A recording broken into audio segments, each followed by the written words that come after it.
What's up, everyone? Welcome to the very first Parallel Lending podcast YouTube video. However you're getting this, thanks for tuning in. And we're going to start doing this on a regular basis. This is going to be a quick 4, 5, 6 minute kind of snippet. And we're going to talk about all these topics that we get from our investors, from people in the real estate field in general. We're just going to try to hit on this. I'm Stephen Hammond, I'm your host. I got Eric Boshart, co-founder of Parallel Lending, which is a private lending company in the DFW area. So Eric, today I thought it would be good to talk about one of the questions I get the most whenever I'm talking to investors or just talking to people that aren't in the real estate field. And that's, why do real estate investors, why do people borrow at such high rates? So could you maybe give a quick example of like what private lending is, what the rates are, who uses it, and then we can kind of touch onto why real estate investors and borrowers accept these high rates essentially.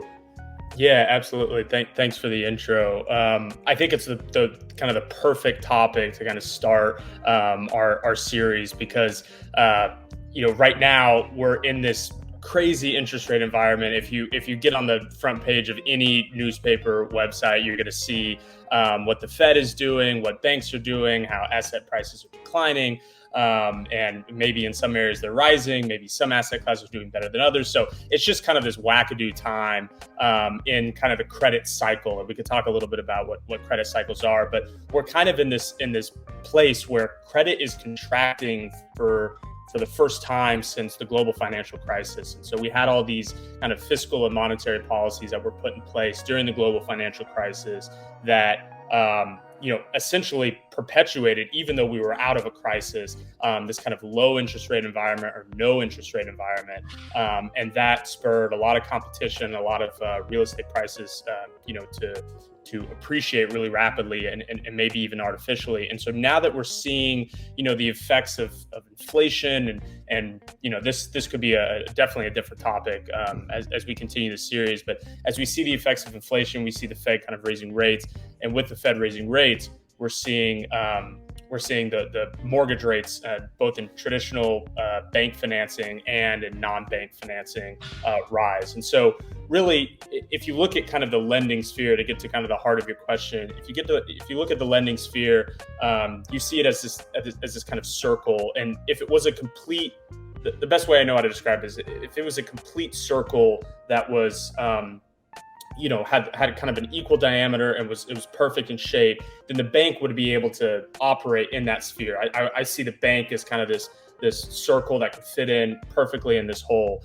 But lending is not really that. There's all of these spikes. There's all of these fringe kind of areas, and the bank is just not able to meet those areas. And so when banks aren't able to meet those areas, borrowers come to people like us. And so it might be a function of speed, why we're able to lend where banks can't. It might be a function of paperwork.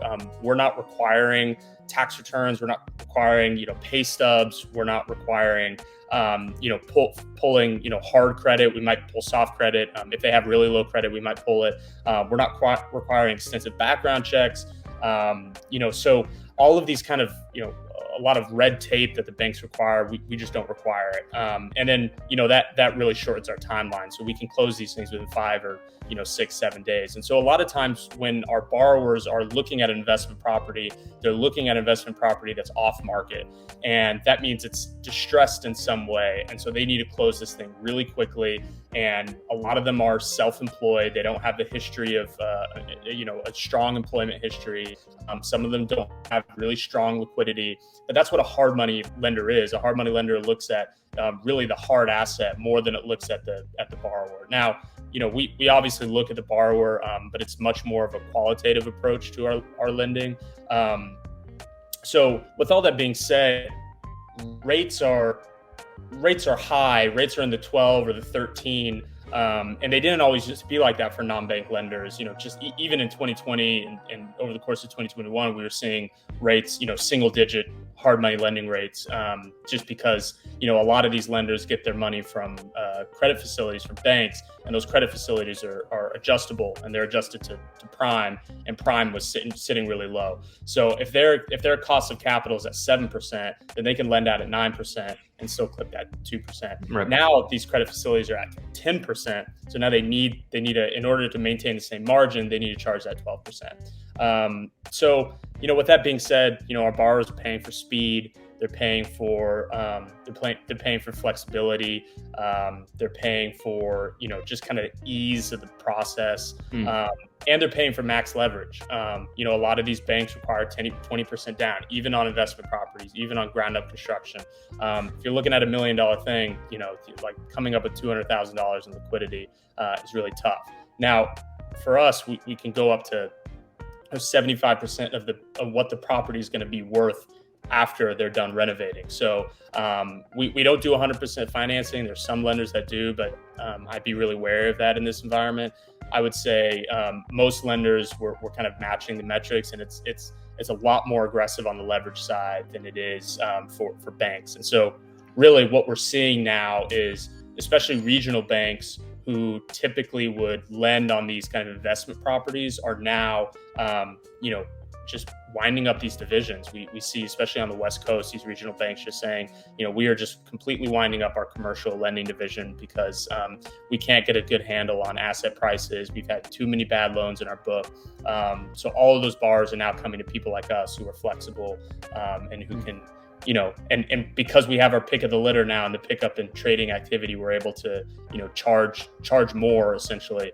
And so, with that, we can offer some really healthy returns to our investors. Yeah, and to kind of wrap that up, that was a great, good detailed answer. To kind of wrap that up, it's like if a real estate investor or borrower thinks they can make $50,000 on a flip, and they have to pay 12%.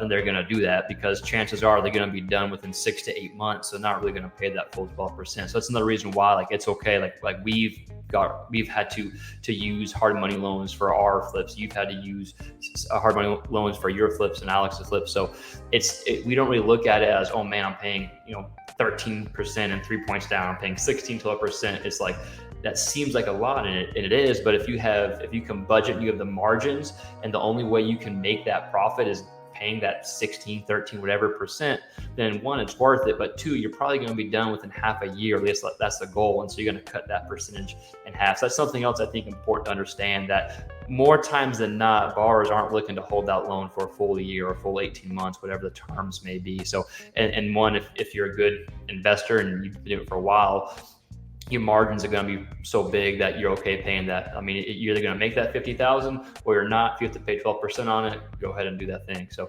that's exactly right. Yeah, another intro reason why. Anything else you want to touch on real quick as it relates to just why investors use private lending? I think you did a good job kind of explaining the big kind of picture of it, and we kind of broke it down in a bit more detail. Yeah, no, I think that's great. I think a lot of, like you said, a lot of flippers use estimated monthly interest payments as kind of a metric of how much cash I might have to put out every month while I'm holding on to this property. And the difference between 12 and 13% when it's interest only is not a lot at all. So I think that's how you're able to kind of charge these higher rates. But right.